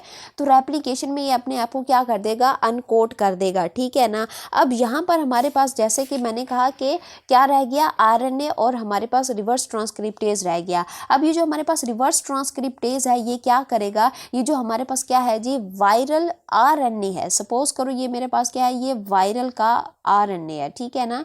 ये क्या है जी, वायरस का RNA है। ये क्या करेगा, रिवर्स ट्रांसक्रिप्टेज, ये सिंगल स्टैंडर्ड RNA को किस में कन्वर्ट कर देगा, सिंगल स्टैंडर्ड DNA में कन्वर्ट कर देगा। ये RNA है तो इसको क्या कर देगा, इसके साथ हमारे पास यहाँ पर क्या बना देगा, यहाँ पर सिंगल स्टैंडर्ड DNA बना देगा, ठीक है ना। अब ये जो यहाँ पर DNA बना, इसको हम क्या कहते हैं, इसको हम यहाँ पर नाम देंगे कॉम्प्लीमेंट्री DNA का। इसको हम क्या नाम देंगे, कॉम्प्लीमेंट्री, ठीक है, कॉम्प्लीमेंट्री DNA का हम यहाँ पर नाम दे देंगे। अब इसमें से जो हमारे पास वायरस का RNA था, सिंगल स्टैंडर्ड RNA था, ठीक है ना। अब ये क्या करेगा, ये यहाँ से डिसइंटीग्रेट हो जाएगा, यानी कि ये DNA से क्या हो जाएगा, जो हमारे पास DNA बना है रिवर्स ट्रांसक्रिप्टेज की हेल्प से, ये RNA का हमारे पास ये जो सिंगल स्टैंडर्ड हमारे पास धागा होगा ना, इस DNA से क्या हो जाएगा, अलहदा हो जाएगा bye the help of enzyme, जिसको हम क्या कहते हैं, राइबो, ठीक है, राइबो न्यूक्लिएज कहते हैं, ठीक है। तो ये राइबो न्यूक्लिएज की मदद से जो RNA है, ये यहाँ से क्या हो जाएगा, ये यहाँ से जो है वो डिटैच हो जाएगा। बाकी हमारे पास क्या बच जाता है, बाकी हमारे पास बच जाता है ये वायरस का सिंगल स्टैंडर्ड डीएनए बच जाता है, ठीक है ना, ये बन गया। अब हुआ क्या कि यहाँ पर हमारे पास हमने डीएनए तो बना लिया रिवर्स ट्रांसक्रिप्टेज की हेल्प से। अब ये जो हमारे पास सिंगल स्टैंडर्ड डीएनए बना है, अब ये क्या करेगा, ये हमारे पास जो होस्ट है, ठीक है ना, ये जो मैक्रोफेज होस्ट है, ठीक है ना, इसके हमारे पास जो न्यूक्लियस होगा, ठीक है ना, ये क्या करेगा, इस न्यूक्लियस में आएगा। ये हमारे पास क्या है जी, मैक्रोफेज का न्यूक्लियस है। तो ये क्या करेगा, ये जो सिंगल स्टैंडर्ड डीएनए है, अब ये कहाँ पर जाएगा, ये जाएगा हमारे पास इस न्यूक्लियस में by the help of another enzyme, जिसको हम क्या कहते हैं, इंटीग्रेज इंजाइम, ठीक है ना। ये यहाँ पर ये क्या हो गया, ये यहाँ पर आ गया। अब हमें पता है कि हर सेल के अंदर हमारे पास क्या प्रेजेंट होता है, हर सेल का अपना जो है वो क्या होता है, डीएनए होता है। तो यहाँ पर मैक्रोफेज का क्या होगा, यहाँ पर उसका भी अपना डीएनए होगा, ठीक। तो अब क्या होगा कि ये जो हमारे पास वायरस का क्या है, ये डीएनए है, ठीक है ना, ये क्या करेगा, इस हमारे पास होस्ट के डीएनए के साथ क्या कर जाएगा, ये कंबाइन कर जाएगा, ये मिक्स हो जाएगा। अब हमें पता है कि हमारे पास के जो हमारे पास नॉर्मल सेल होते हैं वो क्या करते हैं, वो हमारे पास रेप्लिकेट करते हैं। जब रेप्लिकेट करेंगे तो इसमें हमारे पास ये जो वायरस का डीएनए अब यहाँ पर क्या हो गया है, इंटीग्रेज हो गया है। तो ये भी साथ में क्या करेगा, ये भी यहाँ पर रेप्लिकेट होगा। और अब इस सिचुएशन को हम क्या कहते हैं, इसको हम कहते हैं प्रो वायरस, ठीक है ना। अब हमारे पास ऐसी सिचुएशन जिसमें हमारे पास वायरस का डीएनए भी है और होस्ट का डीएनए भी है, ये दोनों एक साथ में है, तो इसको हम क्या कहेंगे, इस कंडीशन को हम कहते हैं प्रो वायरस, इसको हम यहाँ पर कहते हैं, ठीक है ना।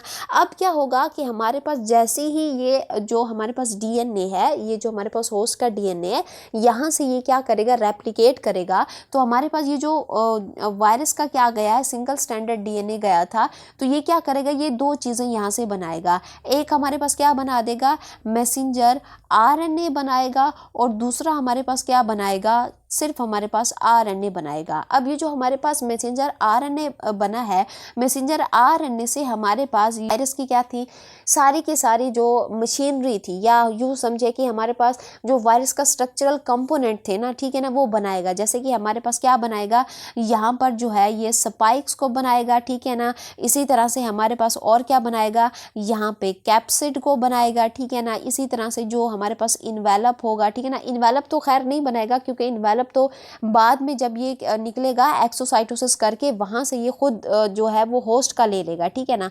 तो यहाँ पर ये क्या बनाएगा कि ये हमारे पास स्पाइक्स बनाएगा और हमारे पास कैप्सिड बनाएगा। और आरएनए से क्या बन जाएगा, आरएनए से हमारे पास क्या है कि मजीद इसका हमारे पास जो है वो जीनोम बनता जाएगा, ठीक है। तो अब हमारे पास ये क्या हुआ, ये सारे का सारा प्रोसेस किस में हुआ है, हमारे पास यहाँ पर रेप्लिकेशन के अंदर हमारे पास हो चुका है।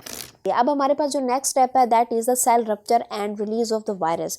अब रेप्लिकेशन में हमने जो वायरल कंपोनेंट बनाए थे, ठीक है ना, ये वाले जिसमें हमारे पास स्पाइक्स था, कैप्सिड थी, आरएनए था, ये सारे के सारे असेंबल हो जाएंगे। असेंबल होकर ये क्या बना देंगे, ये मेच्योर वायरन बना देंगे। और फिर क्या करेंगे, ये जो हमारे पास मैक्रोफेज होगा ना, फिर इसकी मेम्ब्रेन से क्या हो जाएंगे, बड ऑफ हो जाएंगे, ठीक है। सपोज करो ये हमारे पास क्या था, ये वायरल का कैप्सिड था, ठीक है ना, और इसके अंदर वायरल जीनोम था और हमारे पास एंजाइम थे, ठीक है। तो ये सारे के सारे क्या हो जाएंगे, असेंबल हो जाएंगे और बड ऑफ करेंगे। बड ऑफ होने के बाद फिर हमारे पास ये जो मैक्रोफेज की मेम्ब्रेन है, ठीक है ना, ये क्या कर लेंगे, अपने अराउंड इस तरह से जो है वो क्या कर लेंगे, ले आएंगे, ठीक है, यूं इस तरह से। अब ये यहाँ पर जो है ये क्या बन चुका है, ये प्रोजीनी बन चुकी है। और ये हमारे पास ये जो साइकिल है ना रेप्लिकेशन वाला, ये चलता रहेगा और इसी तरह से इसकी जो हमारे पास न्यू प्रोजीनी है ये बनती चली जाएंगी और मैक्रोफेज से ये बाहर आते जाएंगे। लेकिन ये सिम्टम्स को शो नहीं करेंगे, क्यों, क्योंकि हमारे पास ये जो टी सेल है ना अभी भी काम कर रहा है। मैंने आप लोगों को पीछे समझाया कि हमारे पास जब टी सेल की तादाद एकदम से कम होती है फिर ही जाकर सिम्टम्स जो है वो अपेयर होती हैं। अभी तो टी सेल वैसे का वैसा है, अभी सिर्फ उसने किसको इफेक्ट किया है, मैक्रोफेज को इफेक्ट किया है। अब ये क्या करेगा कि जैसे ही मैक्रोफेज के थ्रू अपनी प्रोजीनी बनाता चला जाएगा, फिर ये जाकर क्या करेगा, एंट्री लेगा इनटू टी लिम्फोसाइट। लेकिन यहाँ पर एक इंपॉर्टेंट बात भी आप लोग समझ लें कि जब वायरस अपने आरएनए की कॉपीज बना रहा था, यहाँ पर ये जो है अपने आरएनए की जब कॉपीज बना रहा था, तो यहाँ पर इसके अंदर क्या हो रही थी, म्यूटेशन हो रही थी। यानी कि से हमारे पास ये जो आरएनए की सीक्वेंस है ना, ये क्या हो रही थी, ये चेंज हो रही थी, यानी कि हर नया बनने वाला आरएनए दूसरे से चेंज होगा। तभी आज तक कोई भी मेडिसिन, कोई भी एंटीबायोटिक जो है इसके अगेंस्ट यूज़फुल नहीं हो सकी, इसको हम ट्रीट करने के काबिल नहीं हो सके। द रीज़न इज़ दैट कि ये अपना क्या करता है कि जो हमारे पास वायरस की जो वायरल आरएनए होता है ना, इसकी जो सीक्वेंस होती है उसको चेंज करता रहता है, ठीक है।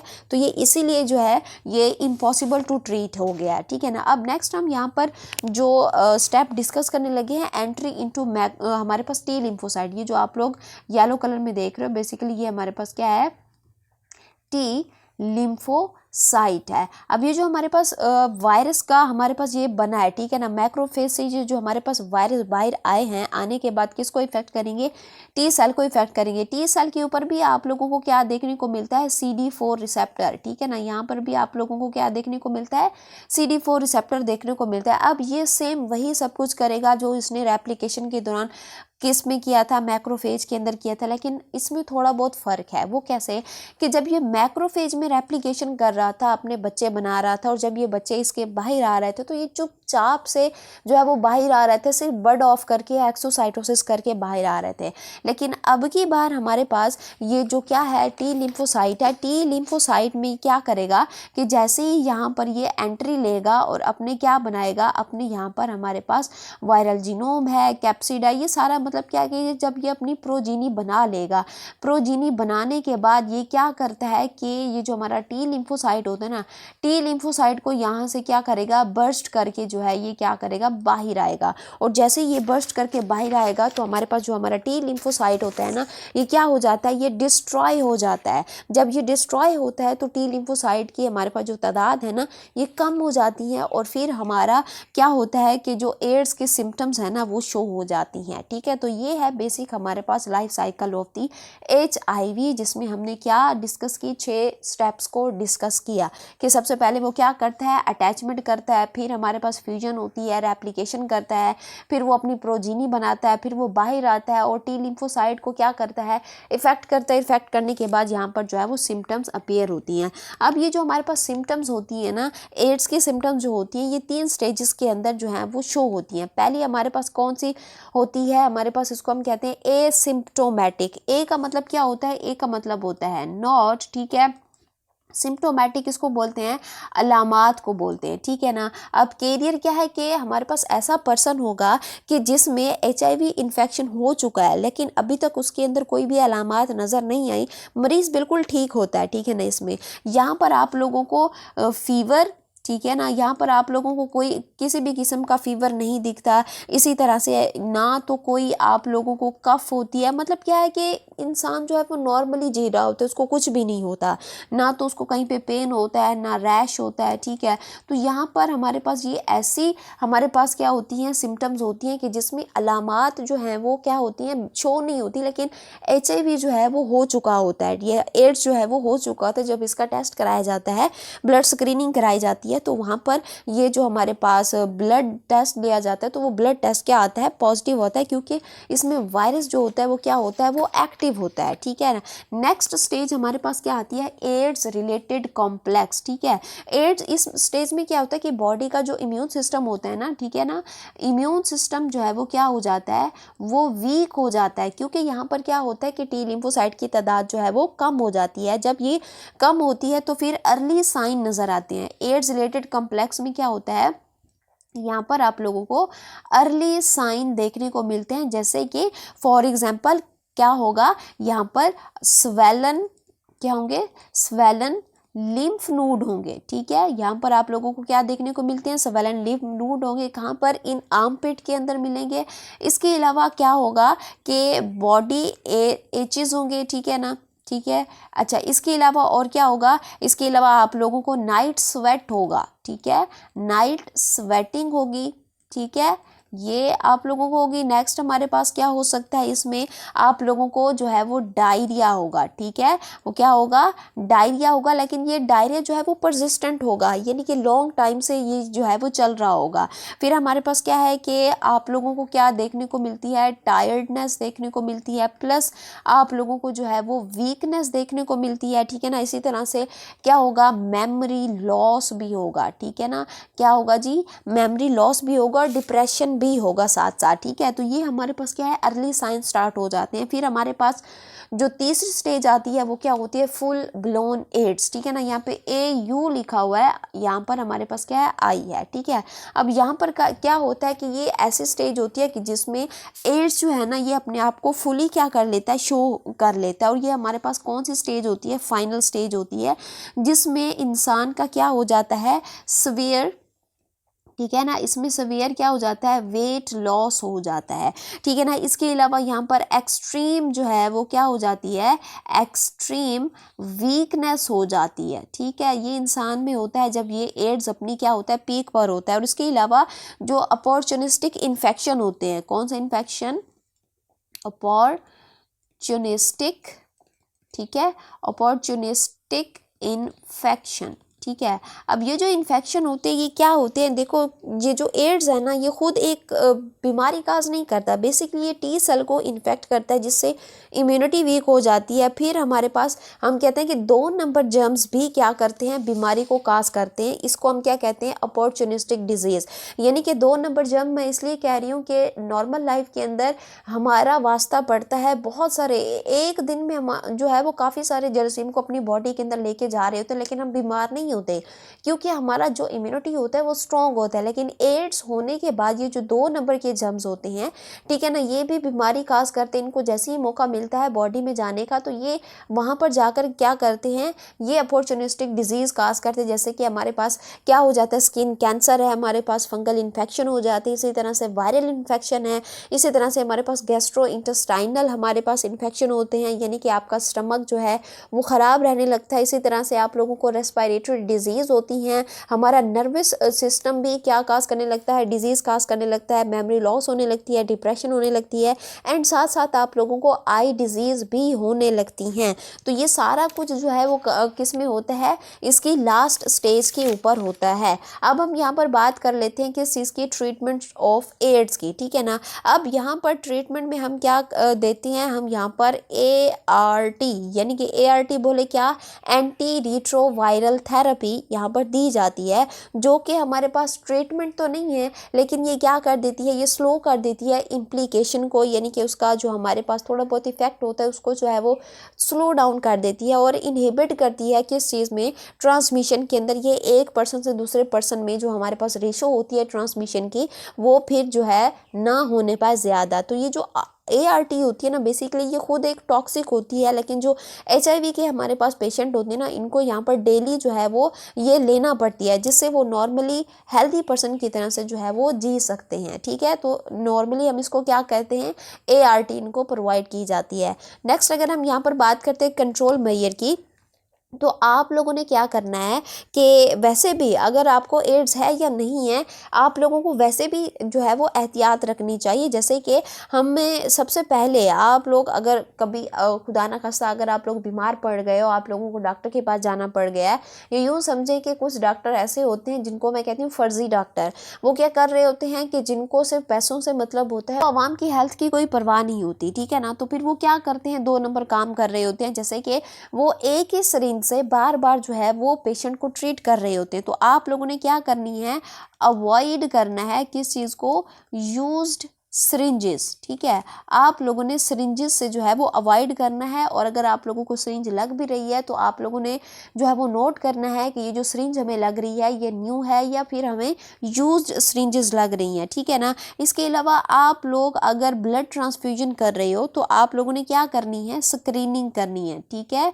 स्क्रीनिंग करनी है बिफोर, कहाँ, बिफोर कब, बिफोर ब्लड ट्रांसफ्यूजन, ठीक है, ब्लड ट्रांसफ्यूजन। ठीक है, तो आप लोगों ने ये एहतियात करनी है। नेक्स्ट आप लोगों ने अपने जो पर्सनल आइटम है ना, आप लोगों ने वो भी शेयर नहीं करने, जैसे कि हमारा क्या हो गया, टूथब्रश हो गया, ठीक है ना। इसी तरह से हमारे पास जो बॉयज़ होते हैं ये रेज़र वगैरह का यूज़ करते हैं, इनको भी आपने क्या करना है कि किसी भी पर्सन के साथ आपने शेयर नहीं करना, ठीक है ना। इसी तरह से आप लोगों का जो टॉवल होता है, ये जो आप लोगों की पर्सनल चीज़ें होती है ना, आप लोगों ने किसी के साथ शेयर नहीं करनी, ठीक है ना। और इसी तरह से आप लोगों ने लास्ट पे जो है वो क्या करना है, सेफ़ सेक्सुअल बिहेवियर आप लोगों ने जो है यहाँ पर अडॉप्ट करना है, ठीक है। तो ये था हमारे पास क्या चीज़, ये एड्स के बारे में था। जितना भी सारा कुछ था मैंने आपको बताया, इसके सिम्टम्स बताए, ट्रीटमेंट बताई, और यहाँ पर हमने कंट्रोल मेजर देखा। अब लास्ट पे हमारे पास बच जाता है क्या चीज़, स्ट्रक्चर ऑफ द बैक्टीरियोफाज। अब अगर हम यहाँ पर ये जो बैक्टीरियोफाज वर्ड को देखें, बैक्टीरियो वर्ड कहाँ से निकला है, बैक्टीरिया से निकला है, ठीक है। और हमारे पास फाज किसको बोलते हैं, फाज बोलते हैं ईटिंग को, ठीक है। अब आप लोग समझेंगे कि ये हमारे पास ऐसा वायरस होगा जो बैक्टीरिया को खाएगा, बिल्कुल भी नहीं। ये बैक्टीरिया को जो है वो ईट नहीं करता, बल्कि ये उसके अंदर रहकर उसको क्या करता है, डिस्ट्रॉय करता है। अब ये जो है मैंने इसका जो है वो स्ट्रक्चर ड्रॉ किया हुआ है, आप लोग इसका स्ट्रक्चर देख सकते हो। इसका हमारे पास, इसके स्ट्रक्चर में हमारे पास मेनली दो पार्ट होते हैं। एक इसका हेड होता है, ठीक है ना, आप लोग यहाँ पर देख रहे हो, ठीक है ना। यहाँ से लेकर यहाँ तक जो ये जो है इसका क्या है, ये है जी इसका हेड। और ये जो आप लोग देख रहे हो इसकी हमारे पास क्या होती है, टेल। तो ये हमारे पास बेसिक इसके क्या होते हैं, दो कंपोनेंट होते हैं। अब हमारे पास ये जो हेड होता है ना, ये जो आप लोग हेड देख रहे हो, हेड की कितनी साइड्स होती हैं, 6 साइड्स होती हैं। तो इसलिए हम इसको क्या कहते हैं, इसलिए हम इसको कहते हैं पोलीगोनल, ठीक है ना, या इसको हम कहते हैं हेक्सागोनल। तो ये हमारे पास क्या है कि इसको हम हेक्सागोनल बोलते हैं। और इसके अंदर आप लोगों को यहाँ पर जो है छोटे छोटे पीस दिखाई देंगे, ये वाले, ठीक है ना। इसको हम क्या कहते हैं, इसको हम कहते हैं कैप्सोमर्स, ठीक है। कैप्सोमर्स हम इसको यहाँ पर नाम देते हैं, ठीक है, समझ आ गया। अब ये हमारे पास ये जो हेड होता है, हेड की ये जो वॉल होती है, इसको हम क्या कहते हैं, इसको हम कहते हैं कैप्सिड, ठीक है। इसको हम यहाँ पर कैप्सिड कहते हैं। अब यहाँ पर हमारे पास क्या होता है, ये जो एम्प्टी स्पेस है इसको हम क्या कहते हैं, इसको हम बोलते हैं कोर। और कोर के अंदर आप लोगों को यहाँ पर ये जो मैंने येलो कलर में ड्रॉ किया है, बेसिकली ये क्या होता है, वायरल जीनोम होता है। और इसके अंदर कौन सा जीनोम होगा, ये होगा जी DNA, ठीक है। तो हेड के अंदर आप लोगों को ये सारा कुछ देखने को मिलता है। इसके बाद हेड के बाद आप लोगों को ये जो नैरो पोर्शन दिखाई दे रहा है, ठीक है, ये हमारे पास क्या है, नैरो रीजन है। इसको हम क्या कहते हैं, इसको हम कहते हैं इसकी नेक कहते हैं। बेसिकली इसका काम क्या होता है कि ये हेड को उसके टेल के साथ क्या करवाती है, अटैच करवाती है। फिर हम इसके अलावा आप लोग ये जो एक पाइप लाइक स्ट्रक्चर देख रहे हो, ठीक है ना, इसके अंदर आप लोगों को यहाँ पर क्या मिलती हैं, यहाँ पर आप लोगों को मिलती हैं कंट्रैक्टाइल, ठीक है, कंट्रैक्टाइल प्रोटीन आप लोगों को देखने को मिलती है, ये जो रेड कलर में मैंने बनाई है, ठीक है ना। बेसिकली इसका काम क्या होता है कि ये जो DNA है ना, ठीक है ना, DNA को होस्ट में क्या करवाता है, इंजेक्ट करवाता है, ठीक है ना। इसके बाद यहाँ पर आती है ये वाली जो जगह आप लोग देख रहे हो, ठीक है ना, इसको हम क्या कहते हैं, इसको हम कहते हैं बेस प्लेट, ठीक है। इसको हम क्या कह रहे होते हैं, बेस्ड प्लेट कह रहे होते हैं। ये बेसिकली फ्लैट होती है और इसके अंदर इंजाइम होता है जिसको हम क्या कहते हैं, लाइसोजाइम कहते हैं, जो कि होस्ट की सेल वॉल को क्या करता है, बर्स्ट करता है। इसके अलावा यहाँ पर आप लोगों को ये क्या दिखती हैं, फाइबर्स दिखते हैं। कितने फाइबर होते हैं, 6 फाइबर होते हैं, जिसको हम क्या कहते हैं, टेल कहते हैं। और बेसिकली इसका काम क्या होता है, ये क्या कराती है, अटैचमेंट कराती हैं किस चीज़ के साथ, टू होस्ट, ठीक है। ये क्या कराती हैं, अटैचमेंट टू द होस्ट कराती हैं। तो ये था हमारे पास स्ट्रक्चर ऑफ द बैक्टीरियोफाज, ठीक है, जो कि मैंने आप लोगों को यहाँ पर बता दिया। और इसी के साथ ही हमारा ये चैप्टर भी एंड हुआ। सो मिलते हैं नेक्स्ट चैप्टर के अंदर, तब तक दे मुझे यहाँ पर इजाज़त, अल्लाह हाफिज़।